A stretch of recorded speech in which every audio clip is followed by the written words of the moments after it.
Alex gazed at the majestic Musala peak. His heart thumped with anticipation. The highest peak in the Rila mountain range, Musala held a special allure for him. It was more than just a ski resort. It was a place of legends, of ancient whispers, and of raw, untamed beauty. He was going to conquer it, skis slicing through the pristine snow. He was good. He was the best ski instructor in Borovets, and this trip, with his closest friends, promised to be unforgettable.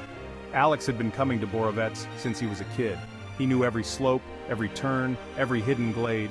Musala Peak, however, was different. It was a challenge, a test, a siren song for experienced skiers. This year, he was finally ready. He had been training hard, pushing his limits. The air was crisp, infused with the scent of pine and anticipation.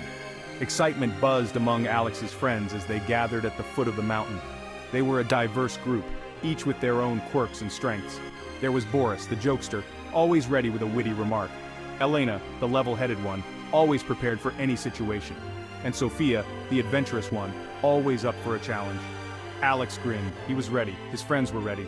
Musala Peak awaited. Boris, bundled up in a bright orange ski suit, adjusted his goggles and winked at Alex. "Ready to eat some snow, my friend?" he chuckled. "As long as you're ready to bite my dust, Boris," Alex retorted, his eyes twinkling. Elena shook her head, a small smile playing on her lips. "You two are incorrigible," she said, checking her backpack one last time. "Just promise me you won't try anything reckless." Sofia, her eyes sparkling with excitement, slung an arm around Elena's shoulder.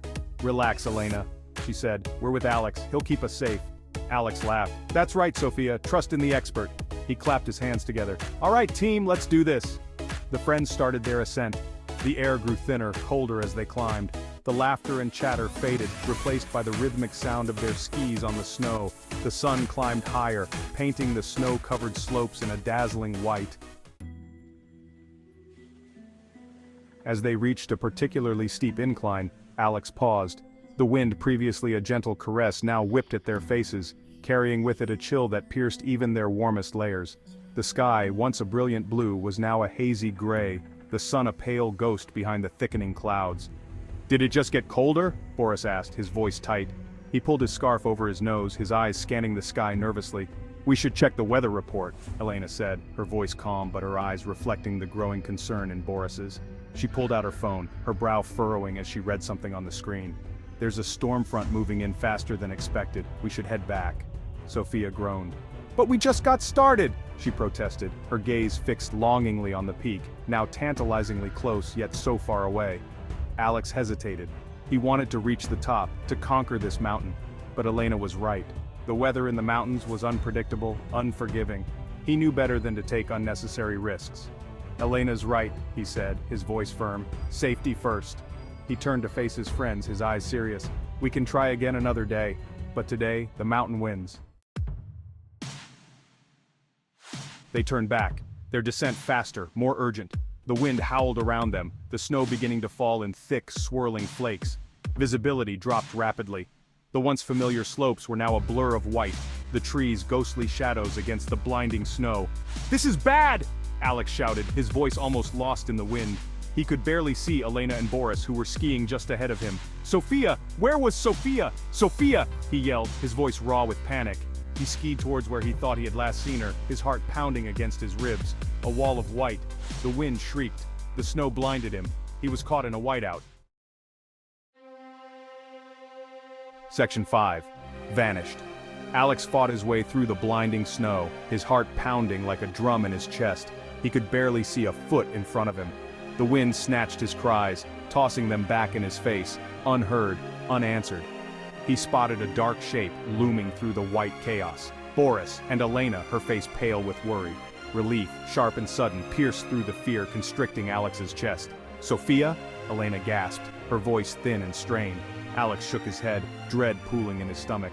He hadn't seen her. They searched for what felt like an eternity, their calls swallowed by the blizzard. The storm raged on, an unrelenting fury of wind and snow. Hope dwindled with each passing minute. Section 6. Shelter from the storm. Exhausted, despair threatening to consume them, they stumbled upon a shape in the white blur. A small wooden cabin half buried in the snow, a beacon of hope in the raging storm. The door creaked open, revealing a dimly lit interior. A fire crackled in the hearth, casting flickering shadows on the rough-hewn walls. They huddled around the warmth of the fire, their bodies shivering uncontrollably. The silence, broken only by the howling wind outside, was heavy with unspoken fear and the weight of their missing friend. Alex examined the cabin. It was small, with only one room sparsely furnished. A rough wooden table and chairs sat in the center of the room. A faded tapestry depicting strange symbols hung on one wall. In the corner, a dusty trunk lay forgotten, its leather cracked with age. Section 7. Whispers from the Past. Elena discovered a leather-bound journal tucked under a pile of furs. She opened it carefully, revealing faded ink and spidery handwriting. "It's a diary," she murmured, her brow furrowed in concentration as she deciphered the flowing script. It belonged to a shepherd who lived here centuries ago. She read aloud. The shepherd wrote of strange occurrences on the mountain, of whispers carried on the wind, of shadows moving in the mist. He spoke of ancient spirits, guardians of the peak, angered by those who dared to trespass. Alex listened intently, a knot of unease tightening in his stomach. Legends and folklore were one thing, but finding themselves caught in a blizzard, one of their own missing, in a cabin with a diary hinting at ancient supernatural forces. It was all a bit too much of a coincidence. Section 8. Spirits of the Mountain. As Elena read further, the diary entries grew more frantic, more desperate. The shepherd described being tormented by visions, by whispers that promised power in exchange for loyalty. He wrote of a sacrifice he had to make to appease the spirits, a sacrifice that chilled Alex to the bone. Suddenly the wind howled outside, shaking the small cabin to its core. The fire sputtered, casting dancing shadows on the walls. The strange symbols on the tapestry seemed to writhe and twist as if alive. Boris paled, his bravado gone. Do you think it's true?" he stammered, his voice barely a whisper. "About the spirits?" Alex felt a shiver run down his spine. He didn't believe in ghosts or spirits. But the diary, the storm, the strange symbols, and Sophia's disappearance, it was all too much to ignore. Section 9. Alex's resolve. Fear threatened to paralyze him, but Alex pushed it down. He had to focus. Sophia was out there, somewhere in this blizzard, and he would find her. He wouldn't let some ancient legend, some whispers in the wind, stop him.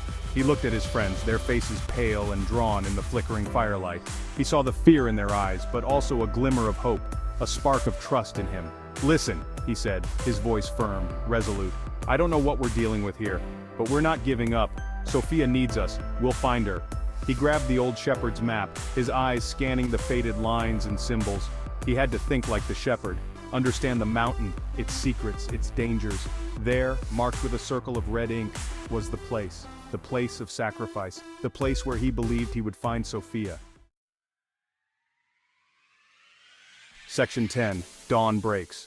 All through the night the blizzard raged, but within the small cabin, a different kind of storm brewed, Alex's determination. He deciphered the shepherd's cryptic clues. He charted a course through the treacherous mountain, a path to confront the spirits and reclaim his friend. As dawn broke, painting the sky in hues of pink and orange, a fragile hope bloomed.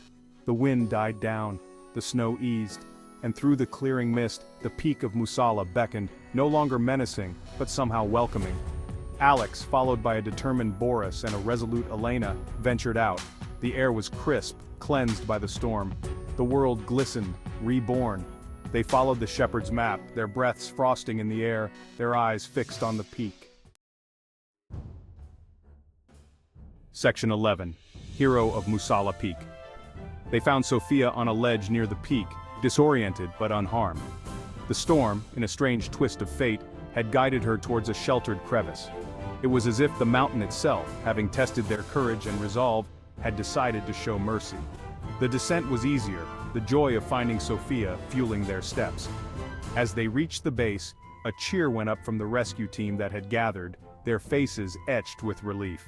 Alex, hailed as a hero, simply smiled. He had faced his fears, challenged the mountain, and in the process, discovered a strength he never knew he possessed.